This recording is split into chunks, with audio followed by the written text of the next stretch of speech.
Atos 4, 32 e 35 diz assim: da multidão dos que creram, uma era a mente e um o coração. Ninguém considerava unicamente sua coisa alguma que possuísse, mas compartilhavam tudo o que tinham. Com grande poder, os apóstolos continuavam a testemunhar da ressurreição do Senhor Jesus, e grandiosa graça estava sobre todos eles. Não havia pessoas necessitadas entre eles, pois os que possuíam terras ou casas as vendiam, traziam o dinheiro da venda e o colocavam aos pés dos apóstolos, que o distribuíam segundo a necessidade de cada um. Amém? Nós estamos numa série de estudos, chamada Formação Espiritual, que se propõe a estudar na Bíblia alguns temas e alguns textos que fornecem para nós subsídios, para o nosso desenvolvimento espiritual, e nós temos feito isso já há vários domingos. Já falamos sobre decisões, falamos sobre testemunho, falamos sobre perdão, oração. Domingo passado falamos sobre devoção pessoal. Hoje nós vamos refletir sobre ser igreja, o que é ser igreja. E ainda nós vamos falar mais 2 temas dentro dessa série, que é maturidade e também serviço. Esse texto de Atos 4, 32 e 35 é um dos breves relatórios que o livro de Atos tem sobre como andava aquela igreja. Quem escreveu Atos foi Lucas, e Lucas, então, vez por outra, ele para o seu relato, a sua narrativa, para fazer um breve relatório. E este aqui é um desses breves relatórios. Quando a gente lê essas palavras, a nossa imaginação já trabalha no sentido de imaginar como que era aquela igreja, Quando você começa a ler um texto como esse, você fica pensando assim, como que era aquele povo, como que eles se reuniam, como é que deviam ser os encontros? Porque por mais que aqui dê um relatório, o relatório ele é breve, mas aquela era uma igreja que estava emergindo do movimento judaico, da religião judaica, e é uma igreja que inspirava comunhão, uma igreja que inspirava muitas coisas boas. Quando a gente lê um relato assim, dá vontade de ser assim, dá vontade de formar uma igreja, de ser uma igreja, como aquela igreja é descrita no livro de Atos. Mas vamos começar pela definição de igreja. Como é que a gente define igreja? Quando alguém pergunta para você, o que é uma igreja? O que vem na sua mente, Qual seria a sua resposta se você tivesse... Hoje foi dia de Enem, não foi? Foi, Se você estivesse no Enem, se você estivesse numa prova aqui, uma prova escrita, e tivesse lá uma pergunta, primeira pergunta, o que é uma igreja? Qual seria a sua resposta? O que você responderia? Quais são as primeiras palavras que vêm aí à sua mente? Me perdoa se eu estou parecendo muito simples, mas igreja não é lugar, Que eu sei que é a primeira coisa que vem na tua cabeça, Você já desenhou na sua cabeça um lugar, um espaço. Mas igreja não é lugar. Igreja também não é uma agenda de programações, que tem gente também que pensa nisso, O que é uma igreja? A igreja são cultos, encontros, Igreja também não é uma agenda de programações. Igreja também não é uma instituição que é congestionada por estatutos, por regimentos, por documentos, Às vezes a gente pensa que igreja é isso também. Igreja é um conjunto de regras, de coisas que nós temos que cumprir. Mas entenda que igreja é um corpo de pessoas que são convertidas a Jesus Cristo, que se unem e se reúnem para 3 coisas muito simples. Eu quero que você aprenda isso nesta noite aqui. As pessoas que formam a igreja, elas se unem, elas se reúnem para amar a Deus, para amar pessoas e para servir o mundo. Amém? Fácil de guardar isso na cabeça, não é? Eu queria muito, assim, que se alguém um dia perguntar para você o que é uma igreja, você responder só isso. Você pensar assim, na igreja é isso. Igrejas são pessoas que se unem em volta de Jesus, que são convertidas a Ele, e elas têm esse propósito. Elas querem amar a Deus, elas querem amar pessoas, e elas querem servir o mundo. Isso é uma igreja. Simplesmente isso é uma igreja. Nós podemos dizer que igreja é para ser tão somente um povo que Deus formou para Ele mesmo, a fim de proclamar a sua glória. Isso é uma igreja. Igreja visa a glória de Deus. É um povo que Deus formou. Então, igreja somos nós. Mas aí eu acho que nós precisamos tomar cuidado com esse nós, né? Quando a gente fala assim, a igreja somos nós, você pode restringir a igreja a nós que estamos aqui, né? Ou pensar que igreja somos nós, os batistas, né? Mas igreja não é uma denominação. Igreja não é uma instituição. Igreja somos nós no sentido de que nós como pessoas. Porque a igreja, ela é mais ampla. A igreja, ela possui dimensões praticamente invisíveis. Porque se trata do que Hebreus 12, 23 vai dizer, a congregação dos salvos por Jesus. É a igreja dos primogênitos, cujos nomes estão escritos nos céus. De modo que alguém pode fazer parte dessa igreja invisível, alguém que nunca participou de uma igreja. Porque ela pode se converter a Cristo no leito de um hospital. E ela será sim da igreja. Mas ela nunca participou de uma igreja. Mas embora a gente tenha essa igreja invisível, é importante ressaltar que a Bíblia não dá importância a essa igreja chamada invisível. Se você ler a Bíblia, percorrer textos na Bíblia, você vai perceber que a Bíblia, ela se concentra muito mais nesta comunidade visível, real, concreta, terrena, que é a trajetória do povo de Deus nessa terra. A Bíblia fala muito mais disso. A Bíblia não fica pensando numa igreja invisível. A Bíblia fala de uma igreja concreta, de um povo que caminha nesta terra, que é a igreja, a comunidade, né? São as pessoas. O Bruce Shelley, que é o autor do livro A Igreja, o Povo de Deus, ele disse que no Novo Testamento a igreja só pode ser compreendida como um produto do Evangelho da graça sobrenatural de Deus. E aí eu vou defender aqui o Bruce Shelley, porque pode ser que na sua cabeça, quando você olha assim, mas peraí, igreja é um produto? Não, calma, né? Ele está dizendo, não está chamando a igreja de um produto, né? Ele está dizendo que igreja é um resultado. Igreja é resultado do Evangelho da graça sobrenatural de Deus.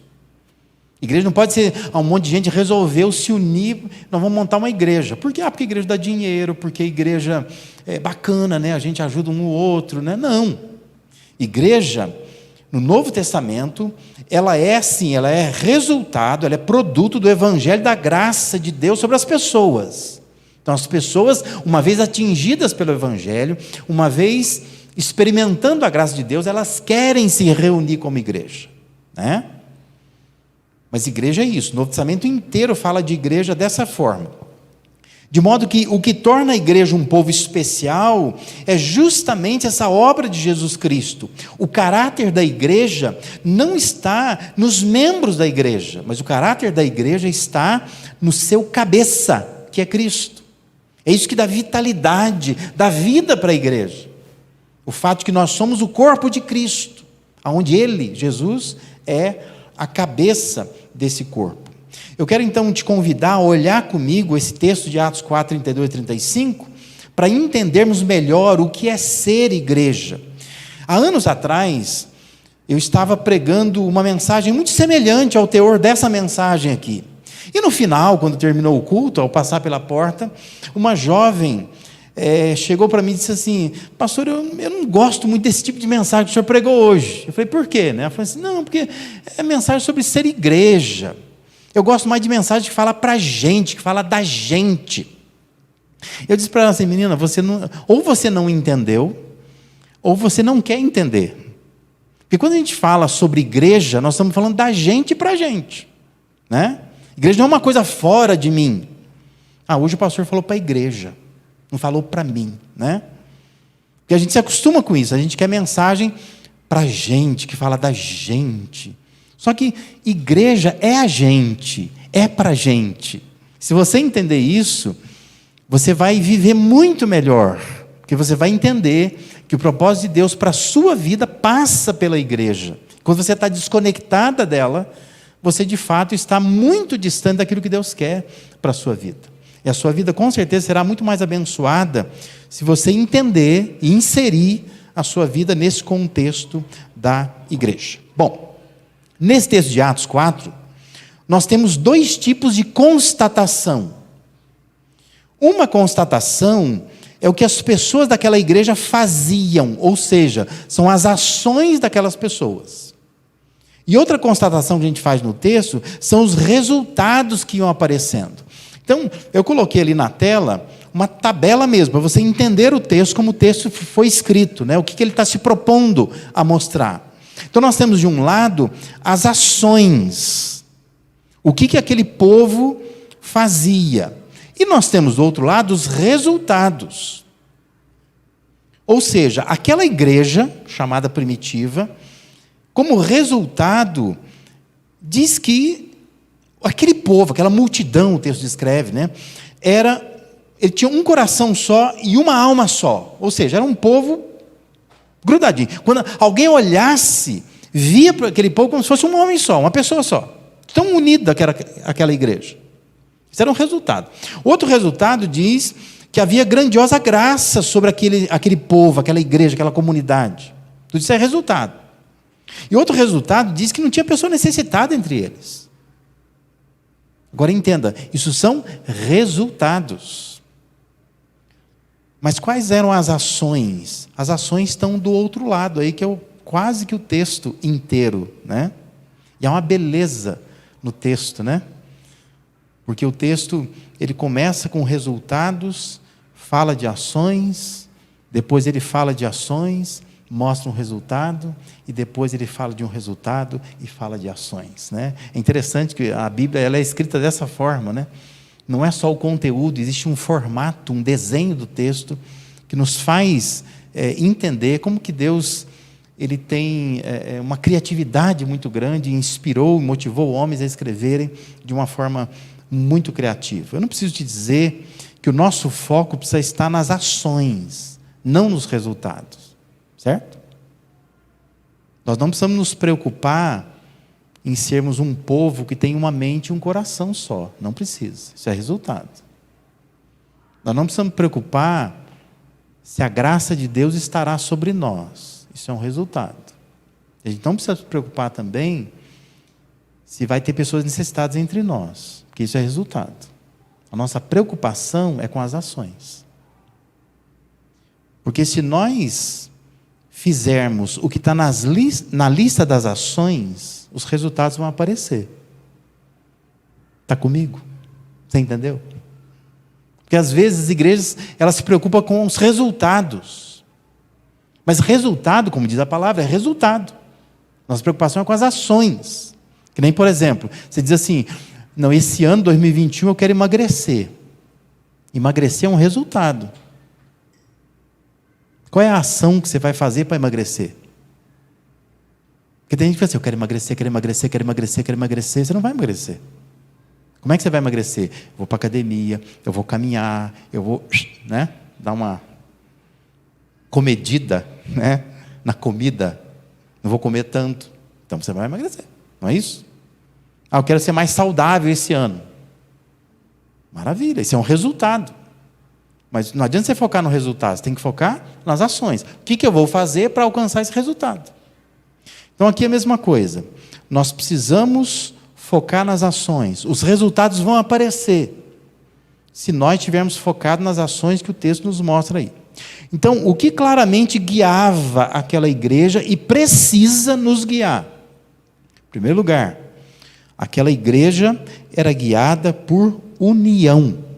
Olha lá, Veja comigo o versículo 32, e agora eu vou ler na versão, a chamada nova versão transformadora, que diz assim: todos os que creram estavam unidos em coração e mente, não se consideravam donos de seus bens, de modo que compartilhavam tudo o que tinham. Essa era a ação daquela igreja lá.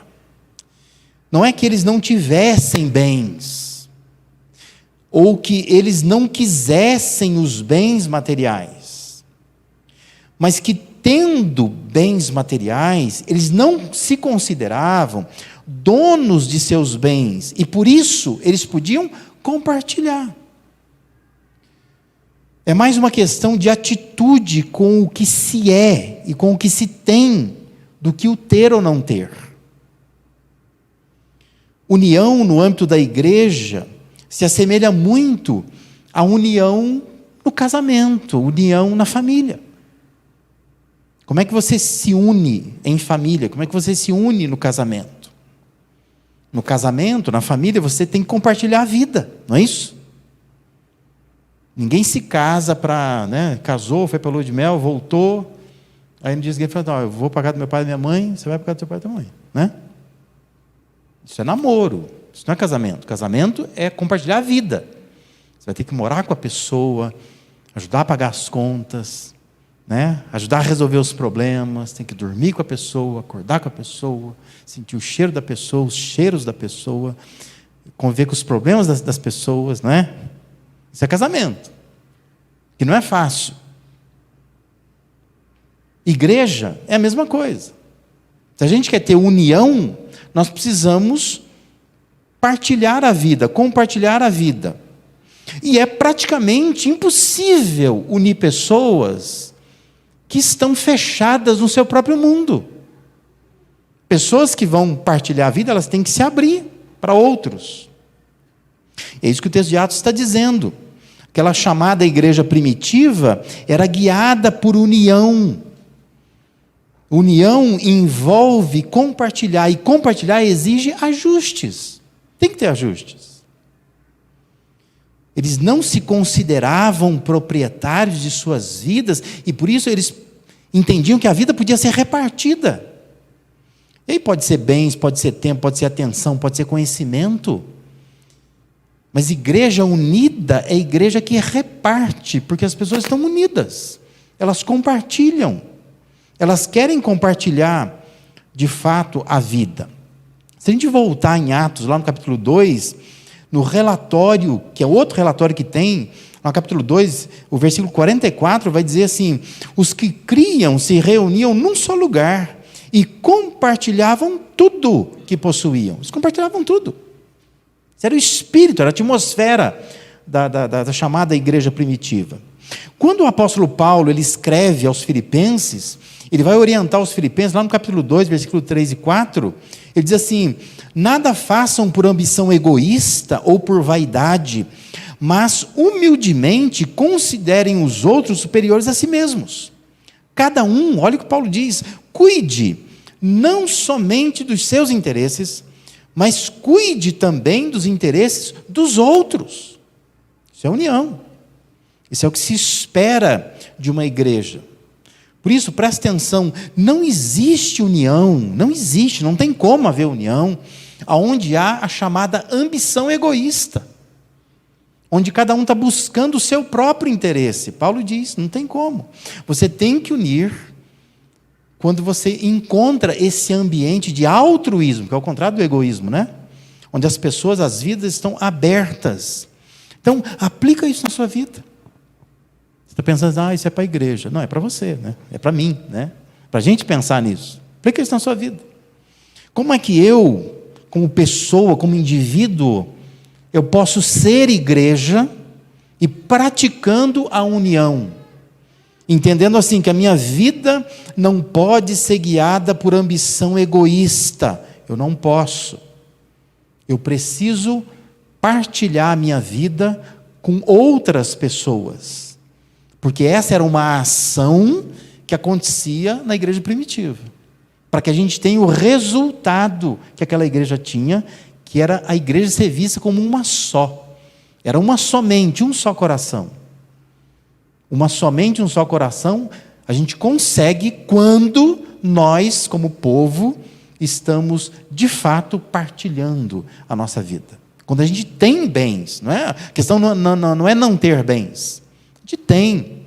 Você pode ter um bom carro, uma boa casa, você pode morar num bom lugar, não é? Você pode frequentar bons lugares, mas você não se apega a isso.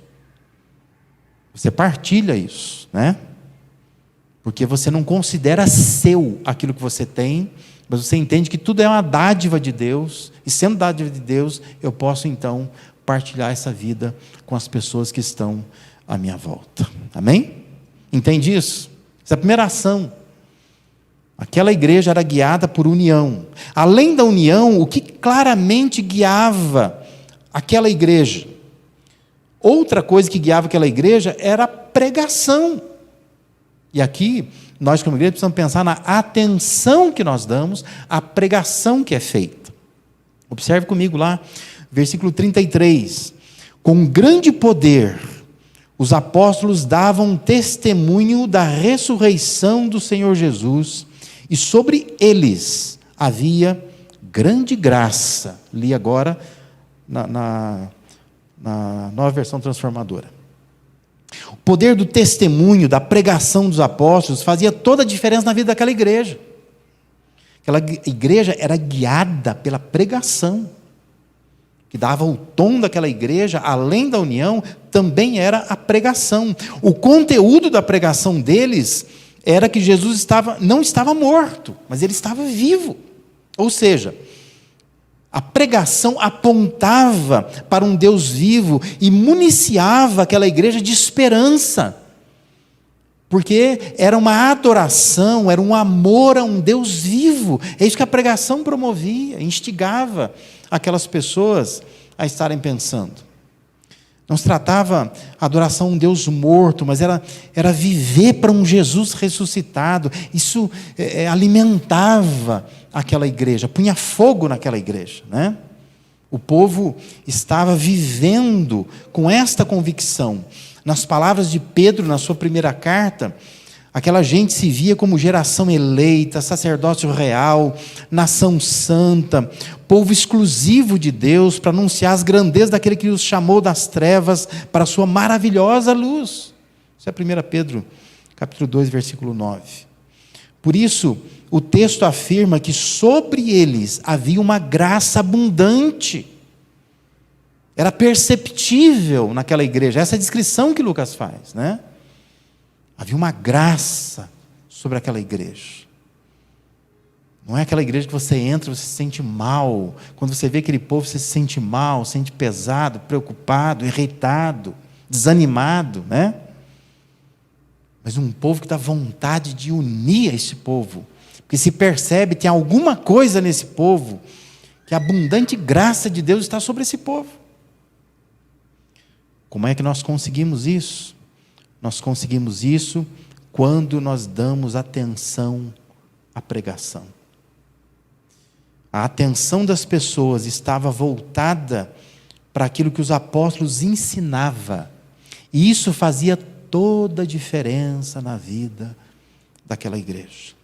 Mais uma vez, se você voltar lá para o relatório do capítulo 2 de Atos, você vai encontrar lá no versículo 42, dizendo assim: todos se dedicavam de coração ao ensino dos apóstolos, à comunhão, ao partir do pão e à oração. Todos se dedicavam de coração ao ensino naquela igreja, né?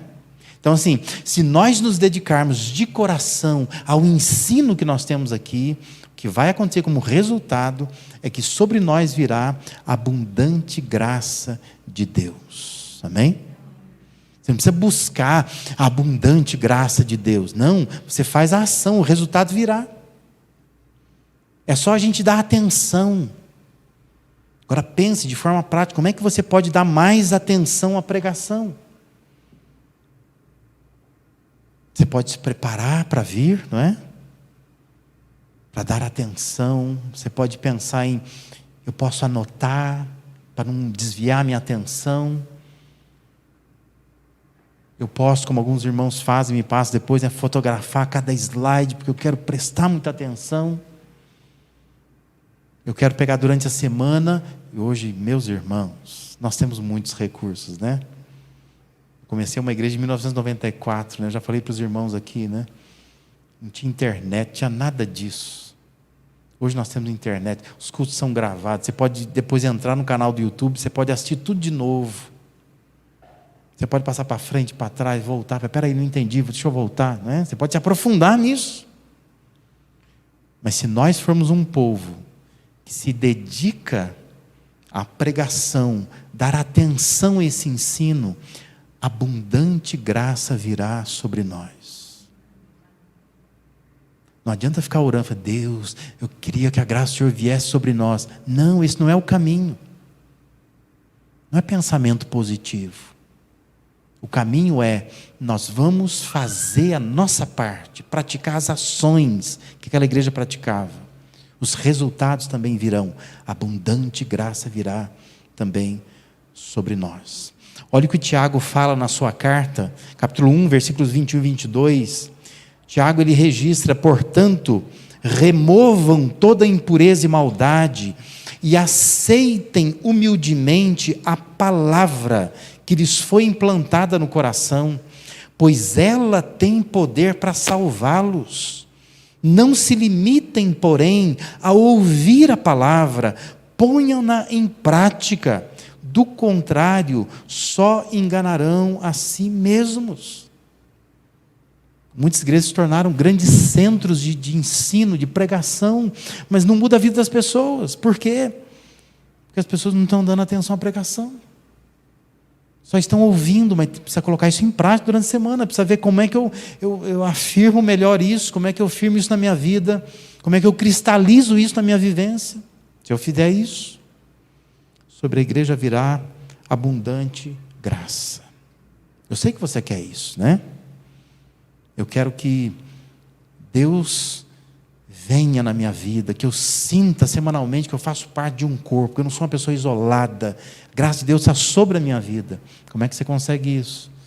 Dá atenção à pregação. Além da união e da pregação, o que mais claramente guiava aquela igreja? Também aquela igreja era guiada pela doação. Olha só o que dizem os versos 34 e 35. Dizem assim: entre eles não havia necessitados. Isso é uma constatação de resultado. Por quê? Olha a ação.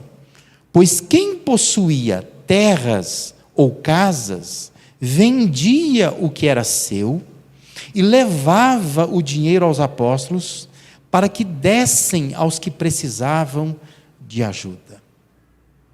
Lembre-se, a igreja existe para amar a Deus, para amar pessoas e para servir o mundo. A igreja existe para isso. Todas as carências da igreja eram supridas porque pessoas se doavam. Elas se doavam. Claro que o texto está falando de bens, mas os bens são mera expressão de doação pessoal. Pode ser doação de bens, pode ser doação de tempo, pode ser doação de talento. Pensa, o que você pode doar? Mas é importante que nós, como igreja, pensemos que uma ação que Deus espera de nós é que em todos nós haja doação. Nós vamos doar alguma coisa. Você não precisa doar só bens, você pode doar o seu tempo. Você pode doar o seu talento. O que Deus tem te capacitado para fazer? Né? Há muitas funções que você pode assumir dentro de uma igreja. E esta é a maneira de servir, de entender o propósito da igreja. A vida daquela igreja transcorria por meio de um processo muito claro. Era a disposição das pessoas em se doar. Todo mundo entendia isso. Era claro, não era uma igreja confusa, uma igreja clara. Dava para entender aonde a igreja estava indo, né? Que rumo ela estava tomando. Se você voltar lá para o relatório do capítulo 2, também você vai encontrar o verso 46 dizendo assim: adoravam juntos no templo diariamente, reuniam-se nos lares para comer e partiam o pão com grande alegria e generosidade. Olha, gente, eu acho maravilhoso. O texto é simples. As 3 coisas que eu falei aqui estão nesse texto, nesse versículo. Ou seja, eles amavam a Deus, eles adoravam juntos. Essa é a função do culto. Nós fazemos esses cultos aqui no domingo para você amar a Deus, é isso que a gente quer aqui. Você vem aqui para isso. Aqui não dá tempo para a gente conversar, para a gente conhecer muito, mas aqui a gente se volta para os cânticos, para as músicas que nós cantamos, para a pregação da palavra. A gente tem que sair daqui assim, apaixonados por Deus. Essa é a função do culto. O culto nos faz amar a Deus. Quero ir lá. Por quê? Porque ali eu tenho um encontro com Deus. Eu vejo Deus naquelas músicas, naquelas expressões de louvor, na pregação do pastor. Então, nós precisamos adorar a Deus, né? Isso é amar a Deus. O texto também vai dizer que eles amavam aos outros, eles reuniam-se nos lares, né? É o que nós estamos esperando essa pandemia dar uma acalmada para a gente fazer. Mas a gente se encontra hoje, às quintas-feiras, no Zoom. Ali não é uma pregação. Ali a gente fala, né? Ali a gente faz pedido de oração, porque ali a gente está se conhecendo. Mas daqui a pouco nós vamos reunir nas casas. E a ideia das casas é para que a gente possa amar os outros, né? A gente possa esbarrar no outro, para que a gente possa entender o outro, possa perceber que aquele irmão, olha, ele não pode comer ovo frito, né? Não é assim? Quando a gente está ali, você descobre isso, né? Pô, não faz mal, olha, eu adoro um ovo frito, mas ele não pode comer ovo frito, né? Essas coisas simples da vida, você descobre, você começa a amar a pessoa que é diferente de você. Você descobre gente que tem talentos semelhantes aos seus, diferentes dos seus. Aquela igreja fazia isso, reunia nas casas. E diz também que aquela igreja servia com disposição e doação. Havia alegria, havia generosidade, né? E a nossa igreja vai girar em torno disso. Nós realmente precisamos tentar manter isso de uma forma muito simples. Nós precisamos ter cultos onde a gente ama a Deus. Precisamos ter encontro nas casas onde nós vamos amar as pessoas. E todos nós precisamos pensar o que nós vamos fazer nessa igreja. Das funções mais complicadas às mais simples. Porque é assim que nós vamos servir o mundo. Não é simples? Se você pensar assim, o que eu tenho que fazer para eu ser uma igreja do jeito que Deus quer? Eu preciso amar a Deus, eu tenho que ir no culto, porque é lá que eu me apaixono por Deus. Eu preciso frequentar os grupos. Eu preciso estar num grupo, preciso estar num lugar, preciso ir numa casa durante a semana, porque ali eu vou amar as pessoas. Eu preciso fazer alguma coisa nessa igreja. Eu preciso servir, porque é assim que eu vou servir o mundo. É assim que o mundo vai saber que nós estamos aqui, que nós somos uma igreja. É assim que o mundo vai se atrair por nós.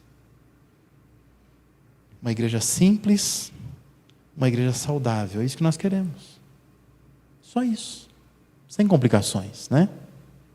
Queremos amar a Deus, queremos amar pessoas, queremos servir o mundo. Que Deus nos abençoe como igreja. União, pregação, doação. Ser igreja é se concentrar nisto. E os resultados aparecerão. Eu quero encerrar lendo de novo o relatório do capítulo 2 de Atos, o verso 47. Diz assim: sempre louvando a Deus e desfrutando a simpatia de todo o povo. E a cada dia, o Senhor lhes acrescentava aqueles que iam sendo salvos. Isso é igreja, né?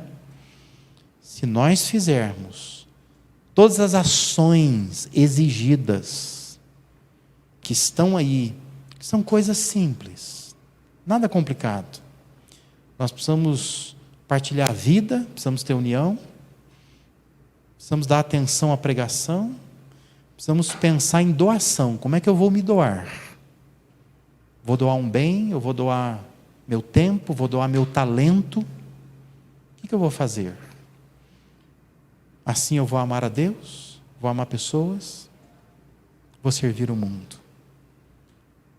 Se alguém te perguntasse, como é que aquela igreja lá que você vai naquele hotel funciona? Se você respondesse, lá a gente aprende a amar a Deus, a amar pessoas, servir o mundo. Mas eu vou ficar feliz. Se vou ficar feliz. Porque você entendeu tudo, né? E é isso que eu quero que você assente no seu coração e fique claro na sua mente. Essa igreja existe para isso. Nós queremos que pessoas amem a Deus, que pessoas amem pessoas, que pessoas sirvam o mundo que está lá fora. Se eu e você fizermos isso, o Senhor vai acrescentar a cada dia aqueles que vão sendo salvos, para a glória e para a honra dele mesmo. Amém?